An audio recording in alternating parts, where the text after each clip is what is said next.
తెలంగాణ కార్మిక సంక్షేమ మండలి ద్వారా అమలు చేస్తున్న ఉపకార వేతనాల కోసం కార్మికుల పిల్లలు దరఖాస్తులు చేసుకోవాలని అసిస్టెంట్ లేబర్ కమిషనర్ ముత్యంరెడ్డి తెలిపారు. 2023-24 విద్యా సంవత్సరంలో ఉత్తీర్ణులైన వారికి ప్రతిభ ఆధారంగా ఉపకార వేతనాలు అందించడం జరుగుతుందని పేర్కొన్నారు. సంక్షేమ మండలికి ₹7 చెల్లించిన కార్మికులు ఇందుకు అర్హులని తెలిపారు. వచ్చే నెల ఫిబ్రవరి 15లోగా దరఖాస్తులను కార్యాలయంలో అందజేయాలని సూచించారు. కార్మికులు ఈ అవకాశాన్ని సద్వినియోగం చేసుకోవాలని తెలిపారు. ₹1000 నుండి ₹2000 వరకు ఉపకార వేతనం వస్తుందని స్పష్టం చేశారు.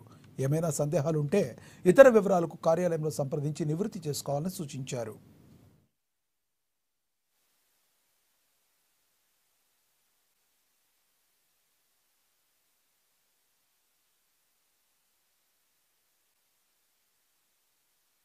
తెలంగాణ కార్మిక సంక్షేమ మండలి షాపులు, ఎస్టాబ్లిష్మెంట్స్, మోటార్ ట్రాన్స్పోర్ట్ కర్మాగారాలలో పనిచేసే కార్మికుల పిల్లల నుంచి స్కాలర్షిప్లకు దరఖాస్తులను ఆహ్వానిస్తుంది. దరఖాస్తు చేసుకోవడానికి ఫిబ్రవరి 15వ తారీఖు చివరి తేదీ.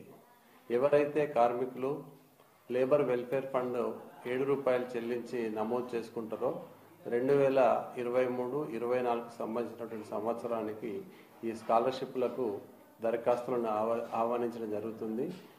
వారి పిల్లలు ఎవరైతే కార్మికుల పిల్లలు ఎస్ఎస్సిలో నుంచి ఎంబీబీఎస్ వరకు ఉన్నటువంటి పిల్లలకు ₹1000 నుంచి 2000 వరకు స్కాలర్షిప్ రావడానికి అవకాశం ఉంది. కాబట్టి ఈ ఆర్టీసీ కార్మికులు కానీ, దుకాణాల్లో పనిచేసే కార్మికులు కానీ, కర్మాగారాలలో ఎస్టాబ్లిష్మెంట్లో పనిచేసే కార్మికుల పిల్లలందరూ కూడా ఫిబ్రవరి 15 లోపల కార్మిక శాఖ కార్యాలయం నుంచి అప్లికేషన్ తీసుకొని